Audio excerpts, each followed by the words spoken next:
सतगुरु कबीर साहिब की जय। कबीर नामं परमं पुनीतं युगे युगे स्वामी हरन्ति दुःखं दातार मुक्तं पुरुषं पुराणं चरणारविन्दं सततं नमामि।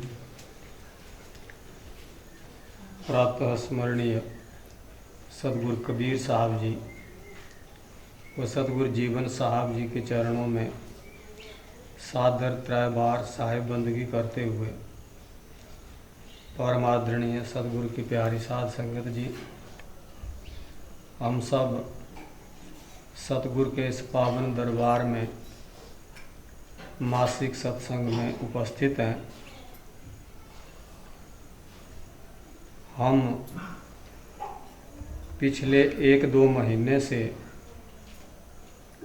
भगत प्रहलाद जी द्वारा उपदेशित नवदा भक्ति, जो कि हम संसारी लोगों के लिए बहुत ही सहज रूप से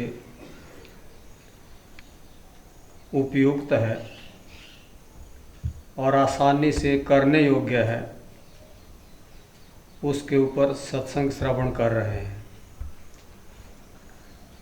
नवदा भक्ति में उन्होंने पहले श्रवण के बारे में बतलाया, उसके बाद कीर्तन के बारे में बतलाया और उसके बाद सुमिरन के बारे में बतलाया। ये 3 प्रकार की भक्तियों का जिक्र हम विस्तृत रूप से जान चुके हैं। आज चौथी भक्ति है चरणों की सेवा, पाद सेवन।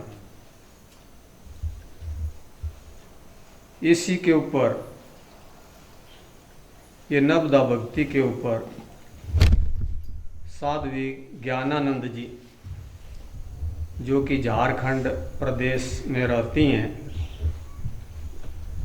उनके द्वारा दिया गया प्रवचन हम आप लोग श्रवण कर रहे हैं।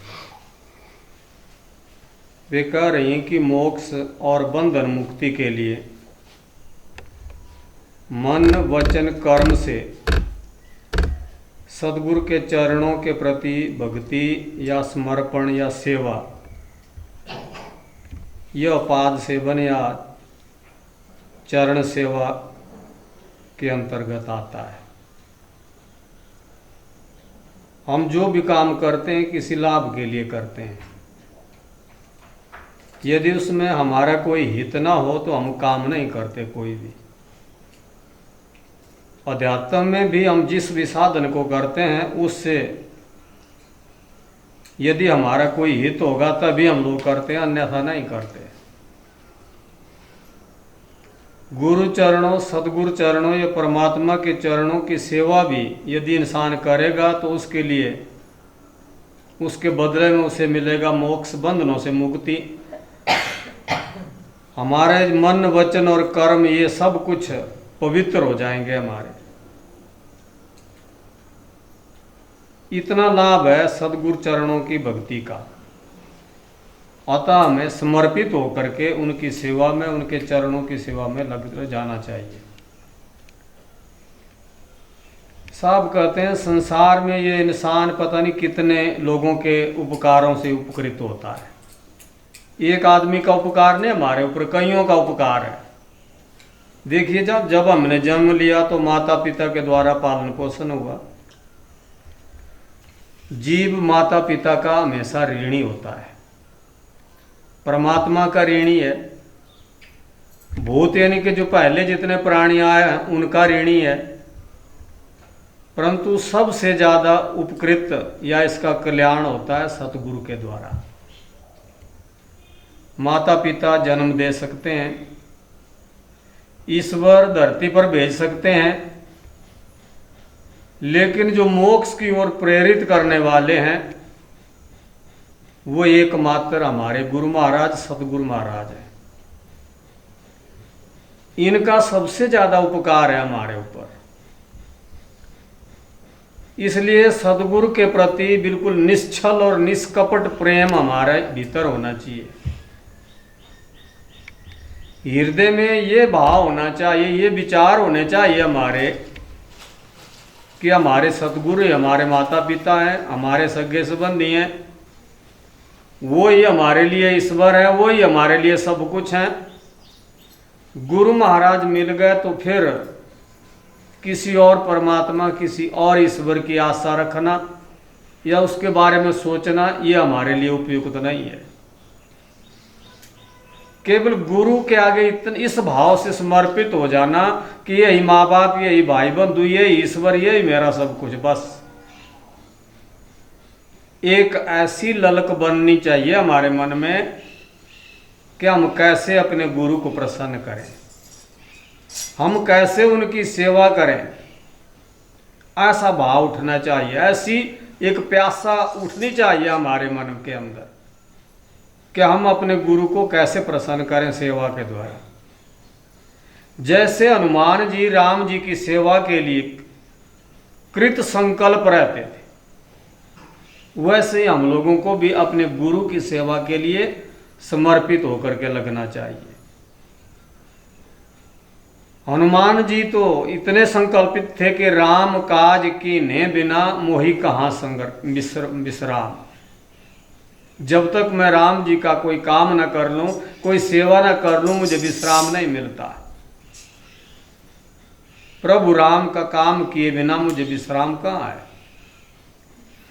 वैसे ही जब शिष्यों के मन में भी आ जाता है कि सतगुरु की कौन सी सेवा की जाए, धन के द्वारा सेवा करना, वस्त्र के द्वारा सेवा करना, श्रम के द्वारा सेवा करना, शरीर के द्वारा सेवा करना, मन के द्वारा सेवा करना, विचार के द्वारा सेवा करना, किसी भी भांति सेवा की जा सकती है। हम कैसे सक्षम है, हम कैसी हमारी ताकत है कि हम जिस भी रूप में गुरु की सेवा कर सकते हों उस रूप में हमको करनी चाहिए, पीछे नहीं हटना चाहिए। यह जो हम आप लोग ये दरबार के संचालन समितियां बनी हुई हैं, दरबार को चलाने के लिए, डेरों को चलाने के लिए, अपने मंदिर को चलाने के लिए, यह भी तो गुरु की सेवा हो रही है, यह भी तो सदगुरु की सेवा है। कोई प्रधान के रूप में कर रहा है, कोई उप प्रधान के, कोई सेक्रेटरी के, किसी रूप में, कोई किसी रूप में, जो भी जिस रूप में इस सेवा से जुड़ा है वह बहुत सौभाग्यशाली व्यक्ति है।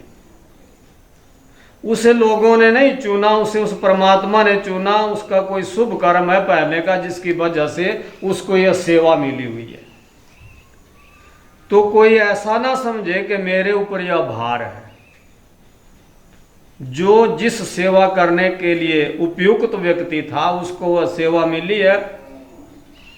हम लोग यह सोचें कि यह सेवा हमको उस सदगुरु की ओर से मिली है, हमें तन मन धन से बिल्कुल निश्चल भाव से, अर्थात कोई छल नहीं, कोई कपट नहीं, ईमानदारी के साथ अपने अपने किरदार को निभाना चाहिए, अपने अपने उत्तरदायित्व को निभाना चाहिए।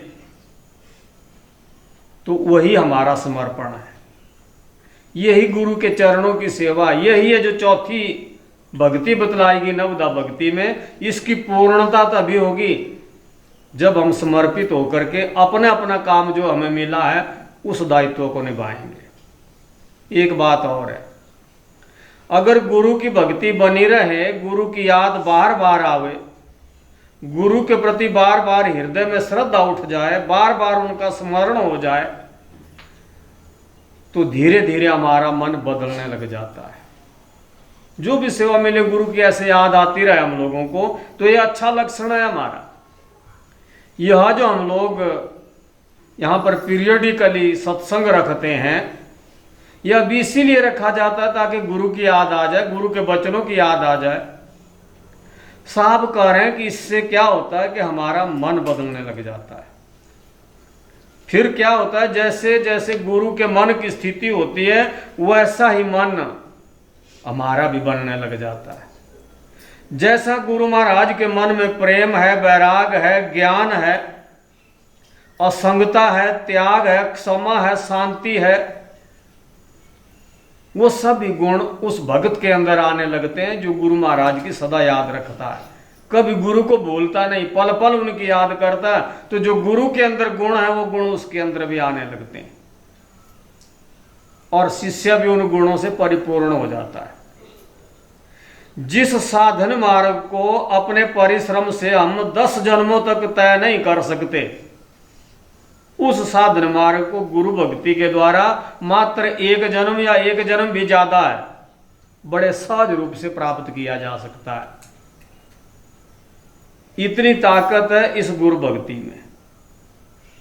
क्यों 10 जन्म लेने पता नहीं, और 10 जन्म में मानव के 84 लाख योनियों को भुगतने के बाद एक मानस जन्म मिलता है। कितने युगों बाद मिलेगा वह जन्म हमको, तो आज ये जन्म मिला है। बड़े सहज हम लोग गुरु को, मोक्ष को, अपने बंधन से मुक्ति को प्राप्त कर सकते हैं। क्यों ना इसी जन्म में समर्पित हो जाएं अपने गुरु के चरणों में और अपना काम बना लें। गुरु भक्ति के बिना शास्त्रों को पढ़कर या मंत्र जप कर या तप करके व्यक्ति बहुत कुछ हासिल कर सकता है, लेकिन उसे बहुत समय लगेगा। गुरु भक्ति करेगा इंसान तो ये सारे काम, ये तप, ये जप, मंत्र जप और कुछ, उसके लिए जो कठिन प्रयास व्यक्ति करता है, उस कठिन साधना की कोई आवश्यकता नहीं रहेगी। गुरु भक्ति से सहज रूप से हमारा जो सच्चा सुख है, जो सच्चा आनंद है, वो हमें संभव है, वो मिल सकता है। देखिए, राम और रावण में कोई ज्यादा अंतर नहीं था। जहां राम वेदों के जानकार थे, राम वशिष्ठ जी से वेदों को सुने थे, वही रावण भी वेदों का इतना अधिक विद्वान था कि वह वेदों की टीका लिख सकता था। दोनों विद्वान व्यक्ति थे, राम और रावण। ऐसा कुछ नहीं, रावण बल्कि उनसे भी ज्यादा विद्वान था, वेदों की टीका तक लिख सकता था। राम जी जितना तप किए थे, रावण उससे कोई कम तप नहीं किए थे, बल्कि ज्यादा ही तप किए हुए थे। रावण का इतना अधिक तप था कि शिव जी के चरणों में उन्होंने अपने सिर को काट कर चढ़ा दिया। अगर राम जी में ढेर सारी शक्ति थी तो रावण भी कोई कम शक्तिशाली नहीं था। धन को देख लीजिए, राम जी के पास अगर अयोध्या का राज्य था तो अयोध्या में तो सोने के कोई महल नहीं थे, लेकिन रावण के पास पूर्ण स्वर्ण नगरी थी। पूरी लंका सोने के महलों से बनी हुई थी। सब कुछ में रावण राम से बढ़कर था, परंतु राम जी के पास एक चीज अधिक थी केवल, बस, और वह थी गुरु वशिष्ठ की भक्ति। अपने गुरु के प्रति समर्पण, अपने गुरु भक्ति, गुरु चरणों की सेवा, यह राम के पास रावण से कई गुना ज्यादा थी। अन्यथा और धन रावण के पास ज्यादा था, विद्वान वह ज्यादा था, ज्ञानी वह ज्यादा था, तप में वह आगे था, हर चीज में, बल में, शक्ति में, हर चीज में वह आगे था। एक गुरु भक्ति में वह पीछे था, बस। गुरु भक्ति वह करता कहां से? रावण का कोई गुरु ही नहीं था। बिना गुरु के उसने तप भी किया। जो पीछे बात आई, चाहे हम तप भी कर लें, संभव है हम किसी शक्ति को प्राप्त कर लें, जैसे रावण ने प्राप्त कर ली थी शक्तियां, वरदान प्राप्त कर लिए थे, लेकिन अंत में वो काम नहीं आए। गुरु भक्ति के द्वारा जिसने ताकत प्राप्त कर ली, वो सदा काम आती है, वो कभी निष्फल नहीं जाती। यह राम और रावण के चरित्र से हम लोग अच्छी तरह जान सकते हैं। रावण का कोई गुरु ही नहीं था, जीवन में उन्होंने कोई गुरु ही नहीं किया। एकमात्र गुरु भक्ति राम में अधिक थी, और उस गुरु भक्ति ने राम के भीतर तप के साथ साथ सद्गुणों को भी प्रकाशित कर दिया। और रावण के भीतर क्या किया? रावण ने भी तप किया, वरदान मिले, सब कुछ मिला, लेकिन उसके अंदर अहंकार आ गया, उसको अहंकार से भर गया। गुरु के बिना वह तप किया रावण, नाम जपा, सब कुछ किया, परंतु उसके भीतर ज्ञान का विकास ना होकर के अहंकार का विकास हुआ। यह अहंकार बढ़ा उसके अंदर बिना गुरु के। इतना तपस्वी रावण जो शिव ब्रह्मा दुर्गा जी का दर्शन प्राप्त कर लिया साक्षात, वह भी इतना नीच हुआ कि दूसरे की पत्नी का अपहरण करके ले आया। इतना नीच काम कर लिया। देखो, तपस्वी इतना बड़ा और काम इतना नीच कर लिया। कारण क्या है? तप तो था पर गुरु भक्ति नहीं थी। गुरु भक्ति के बिना तप हमेशा अहंकार पैदा करता है।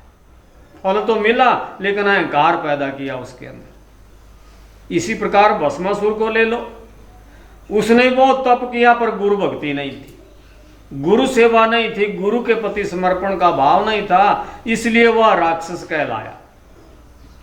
राम गुरु भक्ति के द्वारा भगवान बन गए। जन्म मृत्यु अज्ञान अविद्या दुख बंधन की यातनाओं से मुक्त होने के लिए सतगुरु का आश्रम रामबाण है। यह जो सतगुरु का आश्रय है और ये जो सदगुरु का दरबार है, बस ये सभी प्रकार के दुख बंधनों से छूटने का एकमात्र स्थान है, उचित स्थान। आप बिल्कुल सही जगह पहुंचे हुए हैं इस वक्त। केवल समर्पित होकर के प्रेम के साथ, सच्चे प्रेम के साथ, कोई दिखावा नहीं, कोई आडंबर नहीं, और दिखावा परमात्मा के पास चलता भी नहीं है। सच्चे प्रेम के साथ हम लोग भक्ति करें तो हमें सदगुरु की कृपा जरूर मिलेगी। यही हमारा आश्रय है। ये आत्म परिचय, सार असार का बोध, धर्म धर्म का ज्ञान, ये सब कुछ सदगुरु के दरबार में हुआ करता है। इसलिए सदगुरु के चरणों में जाकर के उनके चरणों की भक्ति करनी है। धर्म क्या है, अधर्म क्या है, दुनिया में सार क्या है, असार क्या है, सच क्या है, झूठ क्या है, आत्मा क्या है, परमात्मा क्या है, सभी का बोध हो जाता है हम लोगों को। अतः यह जो नवदा भक्ति में चौथी पीढ़ी, चौथी बतलाई गई, चौथा नंबर बतलाया गया पाद सेवन का, गुरु चरणों की सेवा का, इसका तात्पर्य ही यह है कि सदगुरु की सेवा। और सदगुरु की सेवा जैसे भी बन पड़े उनकी सेवा करो, जैसे भी हमारी क्षमता है करो उनकी सेवा। उनकी याद करना यह भी एक सेवा है। उनके नाम, उन्होंने जो नाम दिया उसका सुमिरन करना यह भी एक सेवा है। उनकी आज्ञा का पालन करना यह भी एक सेवा है। अब गुरु कुछ बोले और हम कुछ करें, फिर बोले हम गुरु भक्त हैं, तो कहां की बात हुई? हर प्रकार से हम गुरु के हुक्म में जब रहते हैं तो वह गुरु की सेवा ही हो रही है। गुरु भक्ति के द्वारा हम सहज ही मुक्ति को प्राप्त कर सकते हैं, सायुज्य मुक्ति को प्राप्त कर सकते हैं। सतगुरु कबीर साहब ने कहा ना कि लाली देखन मैं गई और मैं भी हो गई लाल। मतलब परमात्मा जिस स्वरूप में है उसी स्वरूप को हमने भी प्राप्त कर लिया। श्री राम ने गुरु वशिष्ठ जी की भक्ति की, भगवान श्री कृष्ण चंद्र और बलराम ने संदीपनी मुनि की भक्ति की, शंकराचार्य जी ने गोविंदा पादाचार्य जी की, तोटक ने शंकराचार्य की, एकनाथ ने जनार्दन स्वामी की, पूर्णपुड़ा ने एकनाथ जी की, शिवाजी ने समर्थ रामदास जी की, दयानंद सरस्वती ने विरजानंद जी की, कबीर साहब ने रामानंद जी की, जनक ने अष्टावक्र जी की, विवेकानंद ने रामकृष्ण परमहंस की, परीक्षित ने गुरु सुखदेव की, प्लेटो ने सुकरात की, अरस्तु ने प्लेटो की सेवा बंदगी करके महानता के शिखर को प्राप्त किया। ये जितने नाम बड़ों बड़ों के हमने पढ़े, उनके गुरु के नाम भी साथ पढ़े। इन सभी लोगों ने गुरु की भक्ति की सच्चे दिल से और बहुत ऊंचे स्थान को प्राप्त कर लिया। श्रीमद् भागवत के 10वें स्कंद के 80वें अध्याय में श्री कृष्ण सुदामा जी से गुरु महिमा का वर्णन करते हुए कहते हैं गुरु महाराज की महिमा कितनी ऊंची है। भगवान कृष्ण कह रहे हैं सुदामा से, प्रिय मित्र मैं सबकी आत्मा हूं। भगवान कहते हैं मैं सबकी आत्मा हूं। भगवान बैठे आत्मा के रूप में, हम सब के अंदर हैं। यही तो हम बार बार सुनते हैं गुरु महाराज से। भगवान कृष्ण स्वयं कह रहे हैं मैं सबकी आत्मा हूं, सबके हृदय में मैं अंतर्यामी रूप से विराजमान हूं, सभी के हृदय में बैठा हूं मैं गृहस्थ के धर्म पंच यज्ञ आदि से, ब्रह्मचारी के धर्म उपनयन वेदाध्ययन आदि से, वानप्रस्थी के धर्म तपस्या से और सन्यासी के धर्म से भी उतना संतुष्ट नहीं होता जितना गुरुदेव की सेवा से संतुष्ट होता हूं। ये भगवान कृष्ण कह रहे हैं कि जो गुरु की सेवा करता है मैं उनकी उससे ज्यादा संतुष्ट होता हूं। कोई मेरी सेवा करे ना करे, गुरु की सेवा करे उससे मैं सबसे ज्यादा संतुष्ट होता हूं। ना तपस्या से, ना वेद अध्ययन से, ना और किसी कर्म से। गुरु आज्ञा में रह करके जो गुरु की सेवा करता है भगवान भी उससे ज्यादा प्रसन्न होते हैं।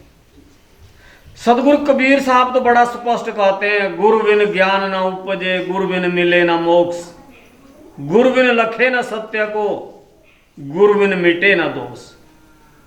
साहब कबीर तो बड़ा साफ साफ कहते हैं, बिना गुरु के ज्ञान नहीं मिलता, हमारे हृदय में ज्ञान पैदा ही नहीं होता। गुरु की कृपा के बिना किसी को मोक्ष नहीं मिलता, गुरु के बिना कोई सत्य को नहीं प्राप्त कर सकता, और गुरु के बिना हमारे दोष पाप कर्म मिट नहीं सकते। हम सबके पाप कर्मों का कर्माशय हमारे साथ लगा हुआ है। बेशक हमारे पुण्य भी रहे होंगे, पाप भी रहे होंगे, तभी अमानुष तन मिला हुआ है। लेकिन जब तक ये पाप कर्म हमारे कटे नहीं गए तब तक हम लोगों को हमारा कल्याण या शांति हमको नहीं मिलने वाली। इसलिए सच्चे गुरु की चरण सेवा, आज्ञा पालन एवं प्रभु की भक्ति के समान अमृत इस संसार में कोई दूसरा नहीं है। कबीर साहब समझाकर कहते हैं, सुनिए संतो साध मिल, कह कबीर बुझाए, जी विधि गुरु सो प्रीति होए, कीजे सोई उपाय। जिस भी तरीके से आपकी प्रीत लगे गुरु से, कोई भी तरीका हो, अपना अपना तरीका, लेकिन गुरु से प्रीत जरूर लगाओ, बहाना चाहे कोई हो।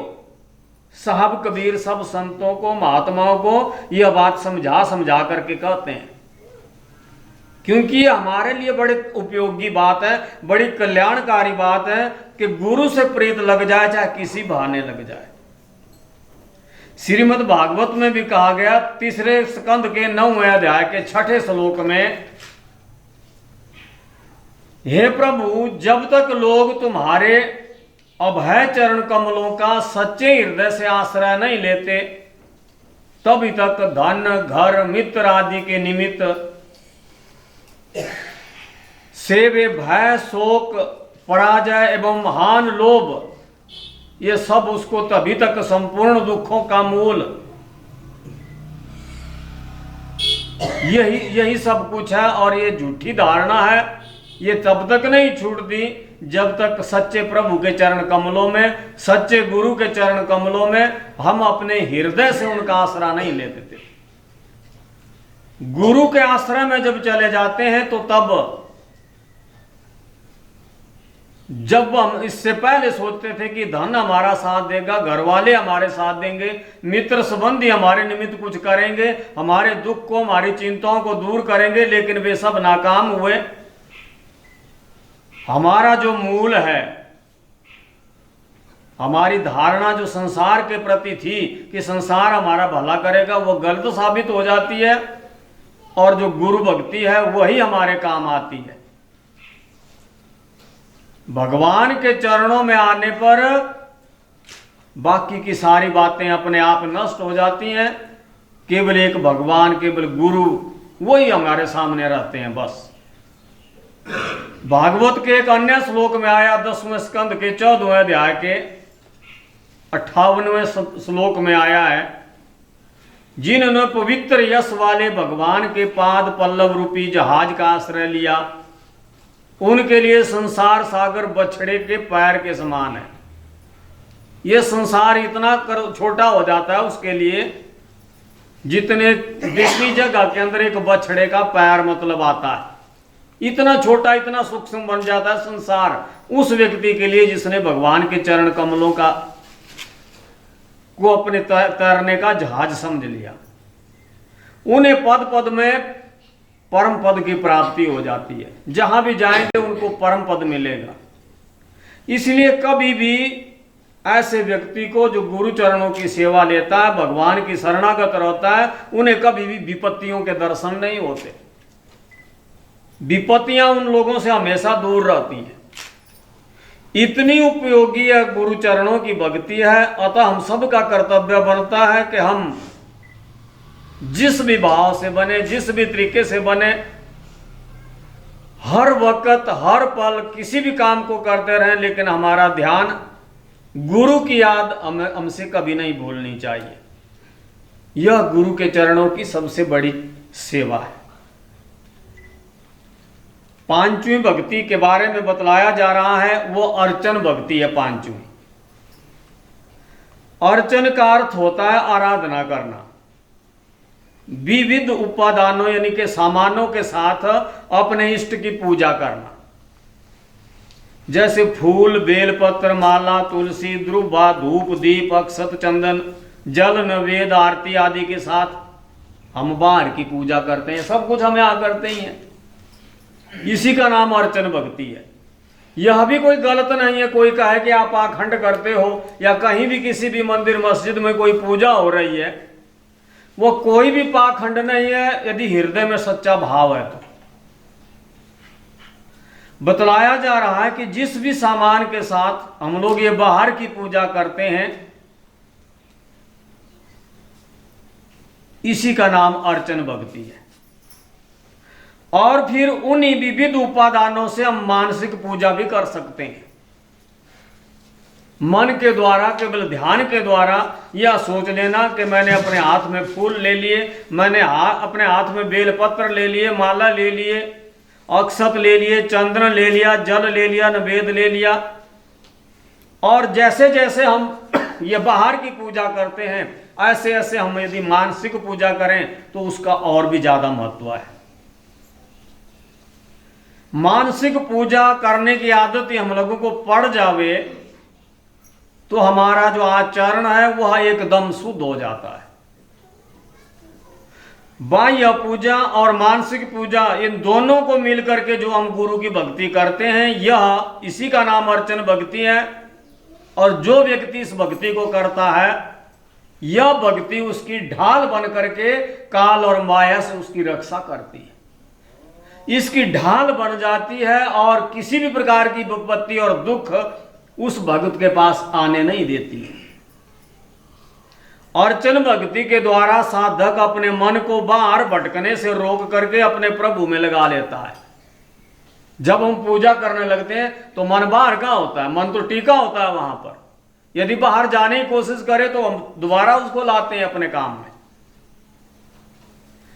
तो हमारा मन बाहर भटकने के बजाय भीतर लग जाता है, अपने प्रभु में लग जाता है। जैसे बतलाया गया, यह भक्ति दो प्रकार की है, एक बाह्य पूजा और दूसरी है मानसिक पूजा।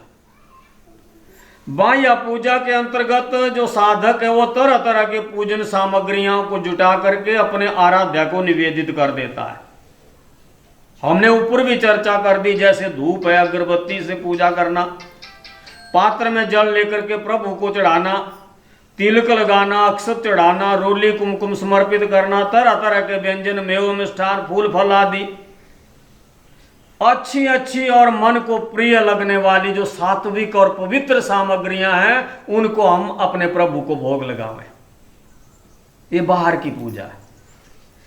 इन क्रियाकलापों में वह इतना तलीन हो जाता है कि उसके सामने केवल एक प्रभु ही प्रभु रह जाते हैं। बस इनको समर्पित करने में हमारे मन में केवल वो प्रभु ही रहे सामने, बस और कुछ नहीं। सारा संसार, सारे संकल्प विकल्प, सारी चिंताएं, सारे दोष दुर्गुण उसके दूर हो जाते हैं। दूर हो जाने चाहिए हमारे, जब हम ऐसी पूजा करने लगे। किसी भी चिंता की ओर हमारा ध्यान ना जाए। संसार की किसी भी वस्तु की ओर हमारा ध्यान ना जाए। जब हम पूजा करने लगे तो ऐसी पूजा करें, ये बाहर की पूजा भी, कि बस संसार भूल जाए, केवल सामने एक गुरु महाराज अपने सदगुरु हो ही रहे हैं और दूसरा कोई ना रहे। अपने इष्ट के प्रति उसका अंतस अहोभाव से भर जावे और हृदय आनंद से गदगद हो जाए, ये बाहर की पूजा है। बस उसके भीतर केवल एक प्रभु बसे और हृदय आनंद से भर जाए। क्या ये कितनी शुभ घड़ी मुझे मिली कि मेरी इतनी चकाचौंध से, इतनी मजबूरियों से मेरा थोड़ा सा समय मिला, मैं गुरु दरबार में आया और उनकी पूजा करने लगा, उनसे मैं मिल गया, मेरा मन उनके साथ मिल गया, बड़ी खुशी मनाए इंसान। यह बाहर की भक्ति है। अर्चन भक्ति के द्वारा साधक की वृत्ति संसार से सहज ही हट जाती है और प्रभु में केंद्रित हो जाती है। इस बाह्य पूजा के द्वारा भी ऐसा होता है, हमारी वृत्तियां रुक जाती हैं और प्रभु में लग जाती हैं। कहीं भी उसे अच्छी चीजें नजर आती है तो उसे लगता है कि जो कुछ भी अच्छा है मैं सबसे पहले अपने प्रभु को समर्पित करूं, ऐसा भाव उसके अंदर जगता है। जो कुछ शुभ और सुमंगल है सब कुछ तेरा नहीं मेरा है, ऐसा भाव उसके अंदर जगता है कि जो कुछ भी है सब तेरा है, मेरा इसमें कुछ भी नहीं है। दूसरी पूजा है, बाहर की पूजा तो हो गई, अब भीतर की पूजा, मानसिक पूजा कैसे करनी है। बाहर की पूजा या स्थूल पूजा से भी एक कदम आगे है मानसिक पूजा, क्योंकि भगवान तो भावग्राही होते हैं। भगवान ये जो बाहर से हमको चढ़ाते हैं ना, इसको कहाँ खाने वाले हैं भला? वो तो हमारे भाव को, हमारे विचार को, हमारे हृदय की लगन को देखते हैं कि कैसी है, कैसे विचार है इनके। इसलिए परमात्मा की पूजा यदि मानसिक पूजा हम लोग करें तो वह विशुद्ध, वह बहुत ही अच्छी पूजा, बहुत ऊंचे दर्जे की पूजा है। साधक अपनी भावना से विविध उपादानों, पूजन सामग्रियों की थाल को सजाता है, स्थूल रूप से नहीं, केवल अपने मन के भीतर सोच करके सजाता है थाली को खूब बढ़िया। आंखें बंद करके ध्यान केंद्रित करता है और उसके प्रीतम प्रभु उसके हृदय में विराजमान हो जाते हैं और बड़े ही प्रेम और वात्सल्य से उसे निहार रहे होते हैं। परमात्मा हमारे हृदय में बैठते हैं और बड़े प्रेम के साथ, जैसे कोई माता पिता अपने बच्चे को देखते हैं, ठीक इसी वात्सल्य भाव से वो परमात्मा हमको देख रहे होते हैं, ऐसा अनुभव करें मानसिक पूजा करती बार। वह मानसिक भावों, मानसिक वस्तुओं से ही उनकी पूजा अर्चना करता है। इस प्रकार वो अपने मन के द्वारा ही भीतर बिना किसी सामान के अपने भगवान की पूजा करता है। बाह्य पूजा में तो हो भी सकता है कि वस्तुएं प्रभु को समर्पित हो जाएं और मन कहीं भाग जाए।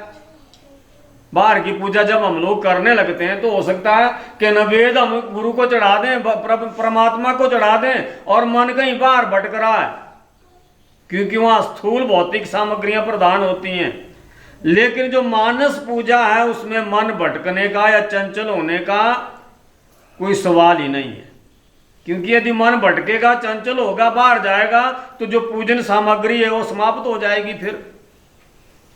अतः साधक बार बार अपने मन और ध्यान को प्रयत्न पूर्वक प्रभु और प्रभु की पूजा में और पूजन सामग्री में लगा करके रखता है। इससे भक्त में सहज ही योगियों की धारणा पक्की होती जाती है और उसका चित्त ध्यान के योग्य बन जाता है। फिर वह ध्यानस्थ होकर के अगरबत्ती धूप दीप से भाव विभोर होकर के पूजा करता है, मानसिक पूजा खूब। वह देखता है कि अपने प्रभु के भाल पर शीतल सुगंधित चंदन, रोली, कुमकुम का तिलक लगा रहा है, अक्षत चढ़ा रहा है और प्रभु स्मित मुस्कान से भरकर उसकी पूजा को स्वीकार कर रहे हैं। फिर वह भावना करता है कि तरह तरह के मेवा, मिष्ठान, फल, मिठाइयां प्रभु को भोग लगा रहा है और उसके प्रभु प्रसन्न होकर के उसके हाथों से लगाए गए भोग को बड़े प्रेम से खा रहे हैं, ऐसा वह अनुभव करता है। शंख, नगाड़े, घंटी सब कुछ बज रहे हैं, ये सब कुछ अंदर ही अंदर अपने आप सुन रहा है। प्रभु का कमल भी प्रसन्नता से अतिरेक खिला हुआ है। फिर देखता है कि प्रभु उससे बेहद प्रसन्न है और अपने हाथों से उसे प्रसाद दे रहे हैं। प्रभु के दिए हुए प्रसाद को वह बड़ा आनंदित होकर के ग्रहण कर रहा है। प्रभु के कृपा प्रसाद को ग्रहण करने से ज्यों ज्यों प्रसाद उसके भीतर उतरता जाता है, वह प्रसाद मानो उसका प्रकाश का पुंज बन जाता है और उसके भीतर एक अद्भुत तेज, एक अनिर्वचनीय शांति और खुशी की खुमारी भरती जाती है। जैसे ना प्रभु के हाथ से मिले हुए प्रसाद को वह खाता, उसके अंदर वो जाता है कि उसका भीतर प्रकाशित हो जाता है। बस वह उसका रोम रोम दिव्य प्रकाश से नहा उठता है। उसके सभी दोष दुर्गुण की कालिमा अपने आप उसके भीतर से निकल कर भाग जाती है। वो ज्ञान से भर जाता है। अपने इष्ट के सभी सद्गुण उसके अंदर उतरते चले जाते हैं। जैसे गुरु महाराज के अंदर, उस परमात्मा के अंदर जो गुण है वो सारे गुण उसके अंदर उतर जाते हैं। अब उसका और प्रियतम प्रभु का कोई भेद नहीं रह जाता है, एक हो जाते हैं दोनों। बस प्रभु ही प्रभु, बस प्रभु ही प्रभु, वही रूप हो जाता है उसका। फिर वह देखता है कि वह प्रभु के चरणों में गिर करके उन्हें साष्टांग दंडवत प्रणाम कर रहा है। प्रभु उसके सिर पर हाथ फेर रहे हैं। प्रभु का प्रेम स्पर्श पा करके वो बड़ा हर्षित और रोमांचित हो रहा है। कभी उसके होंठों पर मुस्कान फैलती है, कभी नेत्रों से अश्रु की धारा विरल बह जाती है, कभी संपूर्ण शरीर संवेद बूंदों से नहा उठता है, कभी रोम रोम रोमांचित हो उठता है। इस प्रकार जिस चंचल मन को क्षण भर एकाग्र करना दुष्कर लगता है, उसे वह मानसिक पूजा के द्वारा कई घंटे प्रभु में एकाग्र चित्त लगा करके रहता है। एक मिनट हम अपने मन को एकाग्र नहीं कर सकते, लेकिन जब सच्ची पूजा करने लगते हैं तो एक मिनट की बात छोड़ो, कई घंटे हम एकाग्र मन से बैठे रहते हैं और उस मस्ती में बस मस्त रहते हैं। श्रीमद् भागवत में कहा गया 10वें स्कंद के 81वें अध्याय के 19वें श्लोक में, श्री भगवान के चरणों का अर्चन पूजन करना जीवों के स्वर्ग और मोक्ष का एवं मृत्यु लोक एवं पताल लोक में रहने वाली समस्त संपत्तियों का और संपूर्ण सिद्धियों का भी मूल है। मृत्यु लोक में जितनी संपत्ति है और इससे नीचे वाला लोक जो पाताल लोक है, इन सभी संपत्तियां, जितनी सारी संपत्तियां, उससे भी ज्यादा संपत्ति हम लोग जब मोक्ष को प्राप्त करते हैं तो इतने बड़े धनवान बन जाते हैं। ये प्रभु चरणों की अर्चन पूजा, सेवा पूजा करने से यह सब संभव हो जाता है। संपूर्ण सिद्धियों का मूल जो है, जिन सिद्धियों को प्राप्त करके नाना संपत्तियां इंसान प्राप्त कर लेता है, वो सभी सिद्धियों का मूल है गुरु चरणों की सेवा। ये पूजा करना, बाह्य पूजा और मानसिक पूजा करना, हम नाना प्रकार की संपत्तियों से माला माल हो जाते हैं।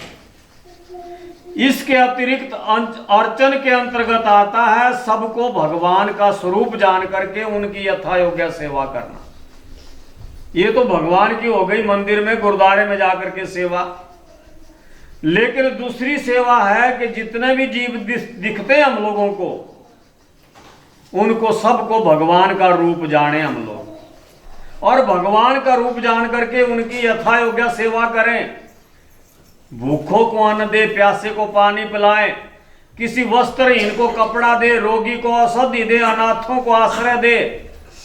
समस्त प्राणियों के प्रति प्रेम और मधुरता का व्यवहार करें हम लोग, यह जान करके कि वो परमात्मा इनमें बस रहा है। बिल्कुल मिष्ट व्यवहार करें हम लोग, और इस प्रकार यदि करेंगे तो समझिए कि हम सच्चे रूप से समर्पित हैं अपनी भक्ति के ऊपर। अपने तन मन वचन से होने वाले समस्त कर्म को भगवत प्रियतार्थ उनकी आज्ञा अनुसार करना, जिससे कर्म भी हमारी पूजा बन जाए।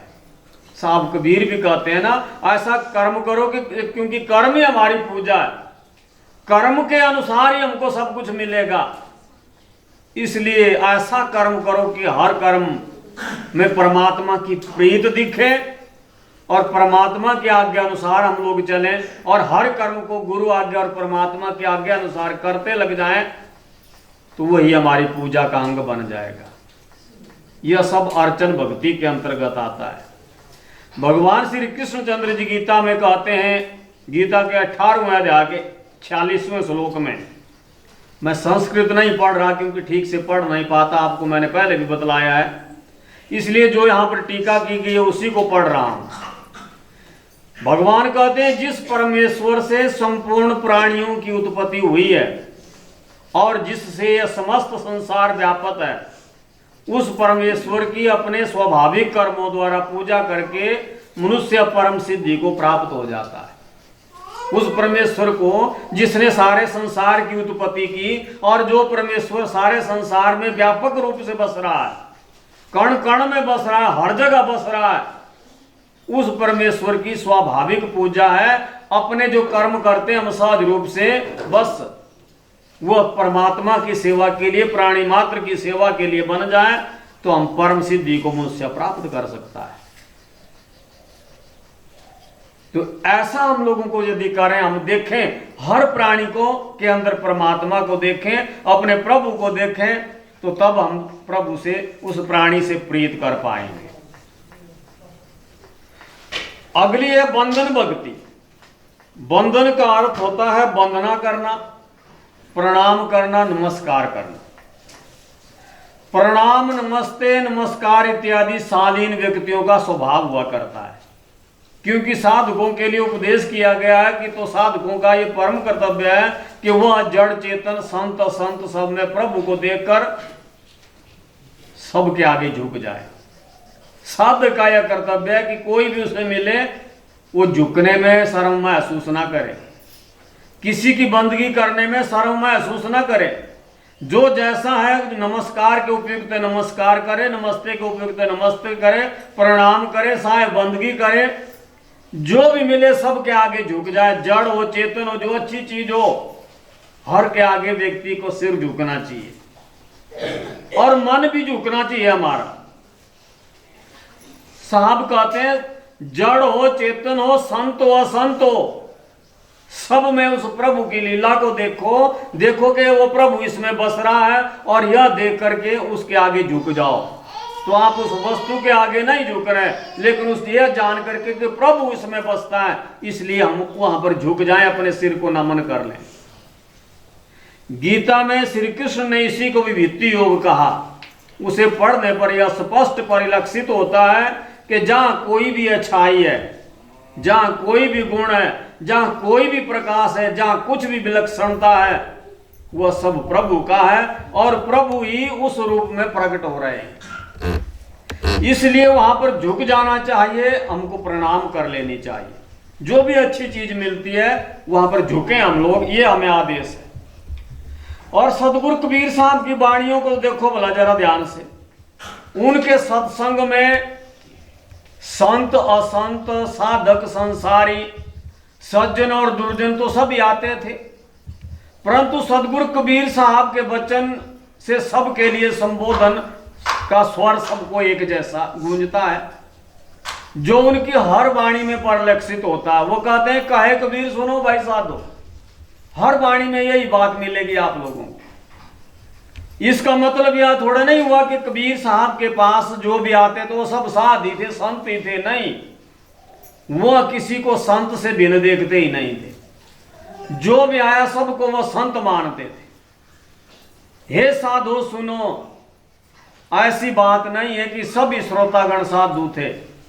आप लोग शायद जानते होंगे कि सदगुरु कबीर साहब के घर के बगल में एक कसाई भी रहता था, एक वेश्या भी रहती थी, और वे लोग उद्दंडता पूर्वक अपनी हरकतें भी किया करते थे, शरारत किया करते थे साहब से, क्योंकि बिल्कुल पास में वेश्या का कोठा भी था और बिल्कुल पास में कसाई खाना भी था।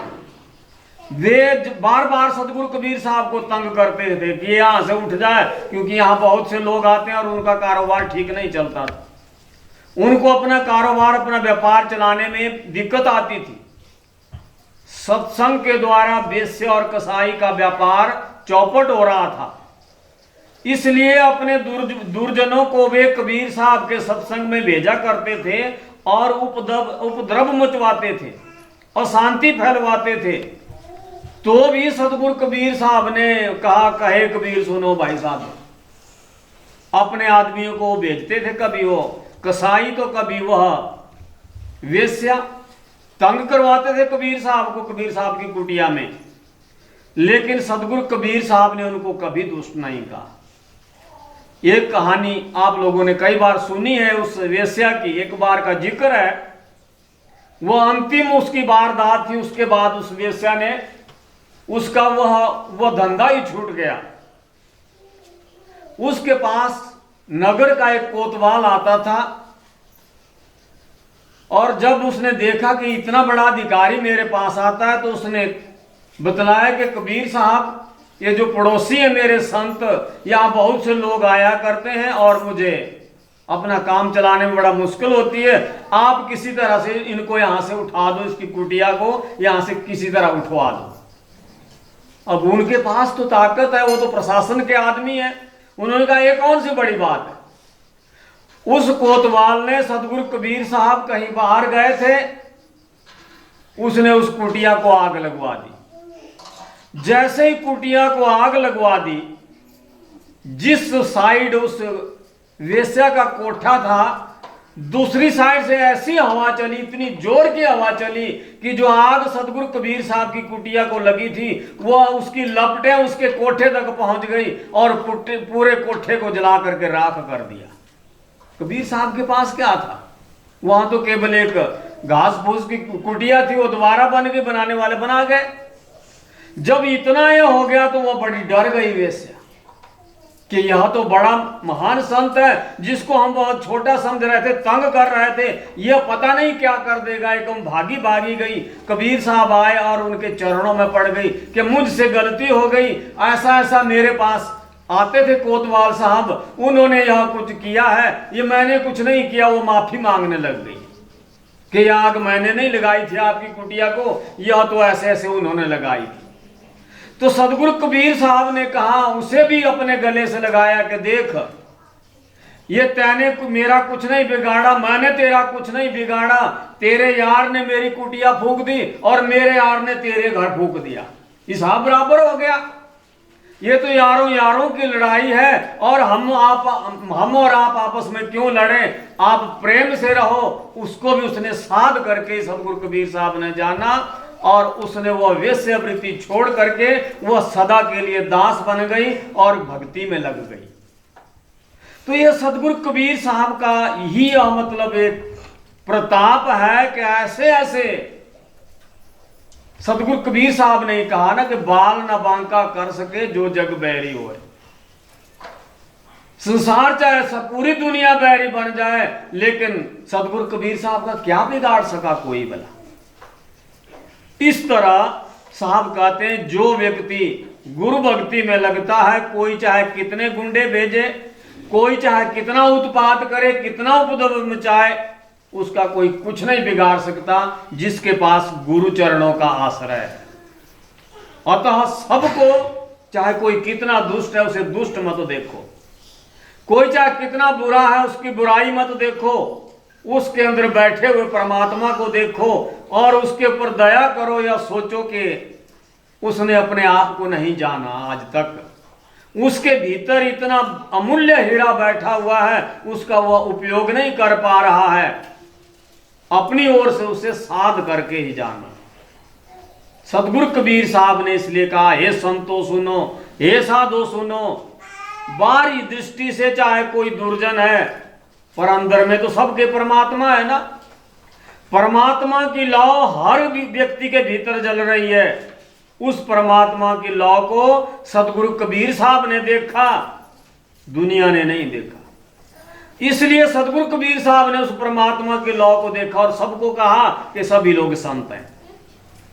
सबको कहा, संतो साधो, बैठो, भक्ति करो, गुरु भक्ति करो, मत भूलो, मत संसार की बुराइयों में अपने जीवन को बर्बाद करो, ये संसार की बुराइयों को छोड़ो।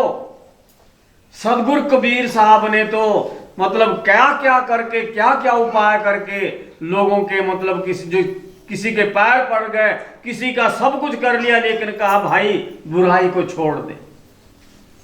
बुराई के रहते कोई साधु कैसे हो सकता है भला। ये दोनों विपरीत बातें हैं।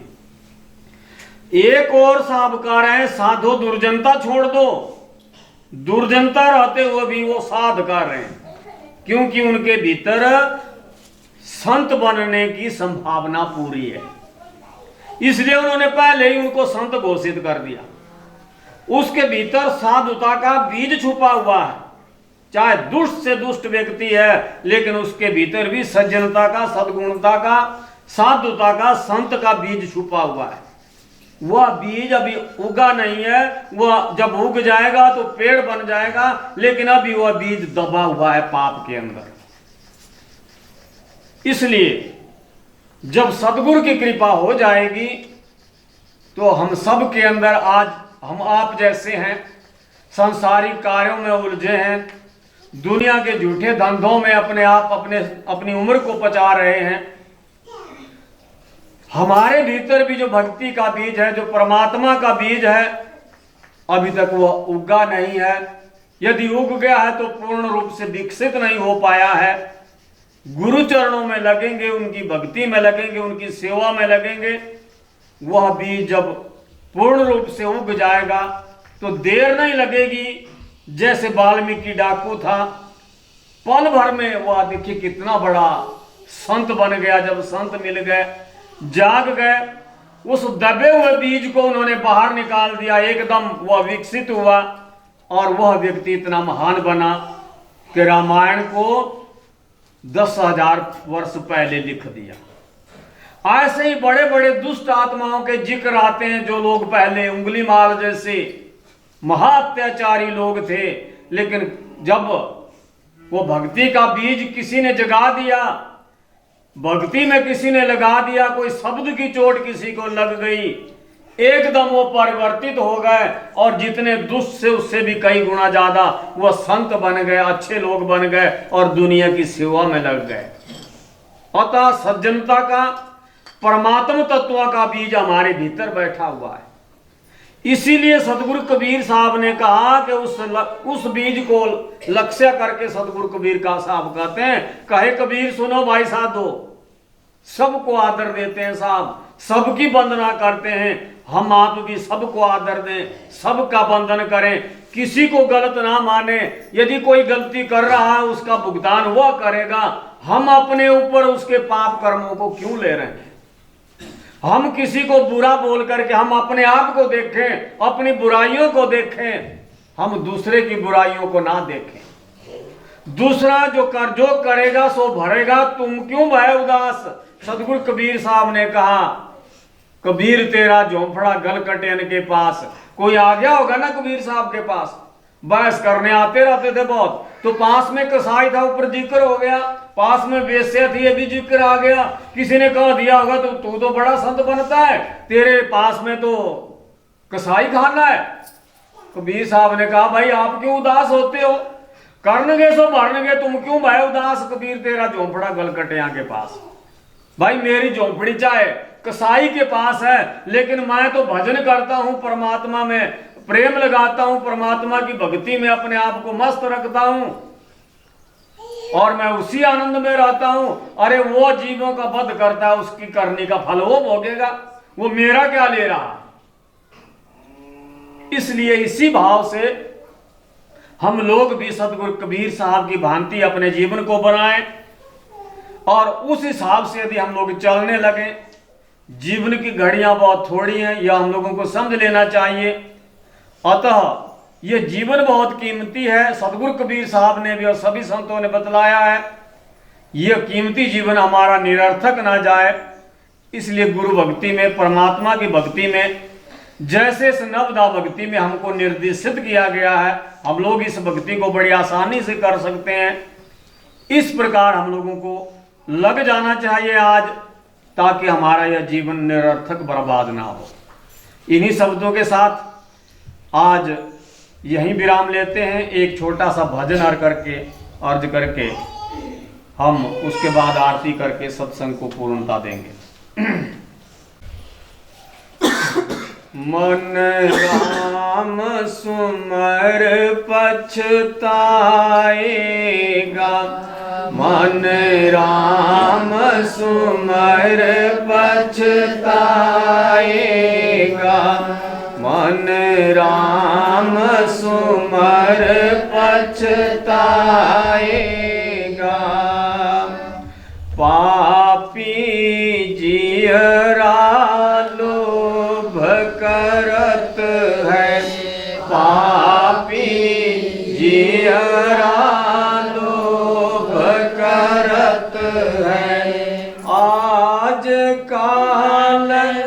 उठ जाएगा, मन राम सुमर पछताएगा,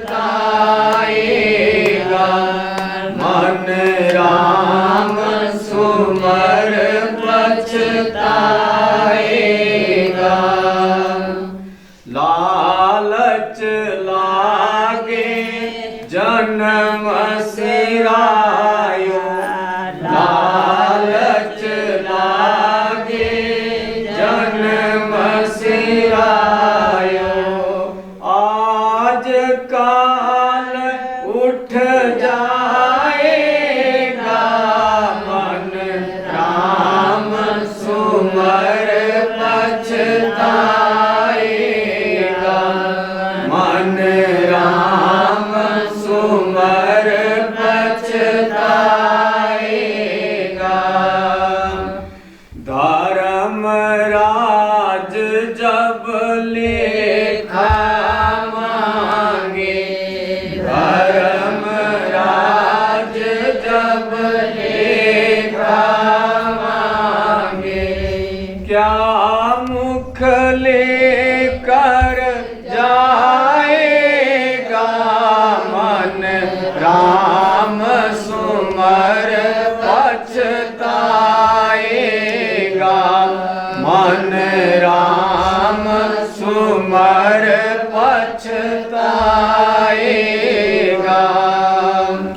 सुमिरन भजन दया नहीं कीनी, सुमिरन भजन दया नहीं कीनी, तो मुख चाटे खाएगा, मन राम सुमर पछताएगा, मन राम सुमर पछताएगा। कहत कबीर सुनो भाई साधो, कहत कबीर सुनो भाई साधो, साध संगत कर जाएगा, मन राम सुमर पछताएगा, मन राम सुमर पछताएगा। बोल सतगुरुदेव की जय।